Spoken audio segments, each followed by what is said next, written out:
আগে যাচ্ছি একদম পুরা হিট করে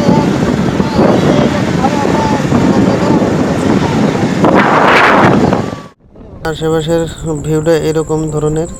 তো আমি পুরা যাইতেছি, তো আমার আগে দিয়ে ব্যাগটা পুরো পার হয়ে গেল। হ্যাঁ, তো দেখতে থাকেন ব্লগটা। তো মোবাইলটা আমি হাতে নিতেছি, নিয়ে দেখেন কি করতেছি আর কি। তো এই যে দেখতে থাকেন, আমি এই যে মোবাইলটা হাতে নিয়ে কিবা কিবি অল্প মানে কইলাম, কোয়ার পরে এই যে আমি আবারও মোবাইলটা বেলেগের হাতে দিয়ে দিলাম, আমার ছোটো বোনটার হাতে। তো ওই একটু ক্যামেরা করতেছে, তো আমি পুরা চালিয়ে গেতেছি, তো কোনো অসুবিধা নেই। তো এইভাবেই আমি অল্প স্পিড লাগাই দিছি, না হলে ভিডিওটা অল্প বড় হয়ে যায় গা। তো যার জন্য আমি একটু স্পিড লাগাই দিলাম।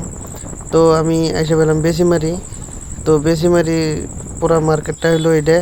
হ্যাঁ, আমি এখন গেতেছি বালিগাঁও। চারপাশে দেখেন এর কিরকম ভাবে দোকান সকান দিয়ে থইছে। তো এই দেখেন কে দছে তো তার মধ্যে আমি ওই গেতেছি। তো দেখেন কত সুন্দর সুন্দর দেখা যায়, কত দোকানদার, কত কিছু। হ্যাঁ, কত ভাল লাগছে।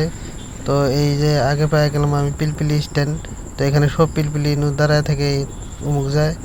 তো আর একটা ভালো লাগার দৃশ্য যে এইটা ইনু একটা প্লেগ্রাউন্ড পেয়ে গেলাম। তো ইনু ফুটবল ভলিবল খেলা হয়, তো খুব সুন্দর লাগে। আমি মাঝে সময় খেলা দেখছি। তো এই যে আর একটা স্কুল, তো এমই স্কুল, তো এইখানে আমি পড়া। তো সেই স্কুলটা আমি পার হয়ে গেলাম। তো আস্তে আস্তে আমি আসে বাজারটাও পার হইতে হয়ে গেলাম। তো আমার ছোটো বোনটা একটু ওর মুখে ক্যামেরাটা করে নেই বারে বারে, যাতে ওকে একটু দেখা যায়। তো দেখতে থাকেন আপনারা ব্লগটা।